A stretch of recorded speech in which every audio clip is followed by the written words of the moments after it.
Good and bad. A lot of teachable moments that occur in there. A lot of young guys when they get in the stadium. It's a different atmosphere, and we played it very much like a game. Where the offense was stopped, and one offense stopped, they punt wherever the ball is fielded. The other group's going in the other direction. Turnover, same way, and kind of back and forth, just so guys get a little bit of the game feel.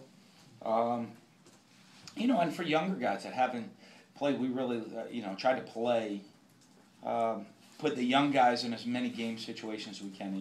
Young guys that haven't played a lot of football on Saturdays for us. Just so they understand, I'd say our one's got a little over 60 reps, and our two's got about 70 reps today. So, they got to feel what we wanted them to know what a game was like, and as it wore on, to see how their body was, and so they can get ready for it. When you go back and review the film of this, what are you specifically going to be looking for? You're thinking about depth chart when you're looking at this, or you're looking at just how the young guys who might play? Absolutely. We didn't get very complicated. I think on purpose, schematically, it wasn't a who can out-scheme who or run a trick play to confuse the other side. It was get in the stadium, let kids play. So we know who's ready to go play in 2 weeks. Who we feel we can put on the field and how much they can put on the field, and kind of get that little bit of depth chart, a little bit of rotation stuff set. Obviously, depth charts are always tough because you're a sprint, someone trips on the curb going to class. That throws that out of whack. To me, it's more who's ready to play. So what do you want to be in that regard to the depth chart, or who's ready about on Tuesday when you get back to work? A lot. I want to have, hopefully we got about 65 guys, maybe 70 guys that are ready to go play in the game, Yeah. And get the special team stuff organized and who's going to play for you. We got 70 guys ready to go play an SEC football game. We'll be okay. You said last week is kind of one of the last chances for guys, individuals, to stand out before you start working on that. Was there anyone who did that? Did that happen at all?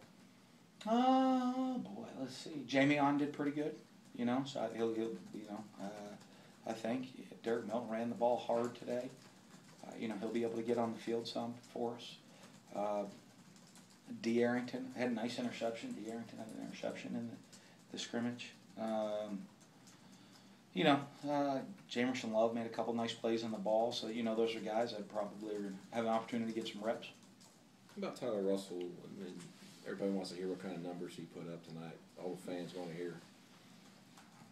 He was 32 of 35 for 478 yards. Was he sharp? Was he sharp? Was he sloppy? No, I thought he was good. I think a little bit. I think he started slow and not really game mentality. He started kind of practice in his demeanor. And we'll get to get. I just wanted them to remind him. And after that, I thought he improved. Picked up when you're in the stadium.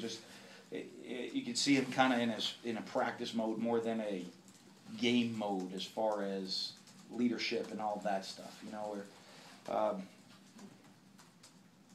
Because what happens, like practice mode a lot, he's thinking about his read, his steps, his balance, the follow-throughs, all of those things. And I want him to kind of let it go and be the leader out there, and like it was a game situation more than, he's trying to analyze everything that's going on. So I thought he did a good job with it. Started slow, but then did a good job with it as we went on.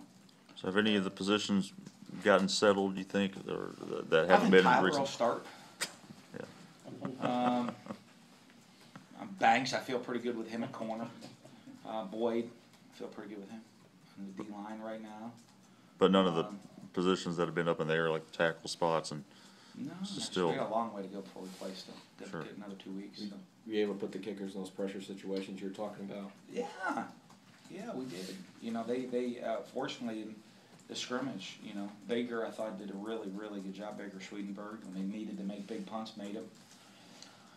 Pinned the offense in a bunch of times, deep inside their own territory. One coming out, I think, and he built, his best punt of the night was when we were coming out, which is when you want it. Devin Bell hit a couple of nice kicks. In PAT field goals. I got to look at the kickoffs. I was kind of watching a lot of other things. So some of those, and some of those, I didn't notice anybody do poorly. Let's say that. How's that? You know, some of them I'm looking at other things, so I'm not specifically looking at the kicker in situations. But Devin Bell hit a couple nice field goals tonight. How's the turf? It held up. Yeah, we don't need a refund. We're supposed to have a new drainage system in there, and I mean it was completely dry. So You talk about props to whoever put that in, whatever I don't know what's the company's name. I should give them a good prop. the transition now. You go into next week. You start, I guess, figuring out scout team stuff. You kind of get more into a game mode. I'm sure the players know that. We'll do that. What we do is we'll probably go very heavy, not a long scout team period, but every freshman will play scout team this week. A lot of older guys, you know, we'll be a lot of guys playing scout team, so everybody learns how to do it. You know, this week, not heavy scout team periods. Still a lot of good on good. Still a lot of stuff that we got to teach. We're not into game week mentality yet. And you know, so really, it's kind of that. You know, it'll take about 10 to 15 minutes a day that we'll really do some scout team stuff, and that is to get some specific looks we want for the offense and defense, but also to teach everybody what the scout team's supposed to be all about.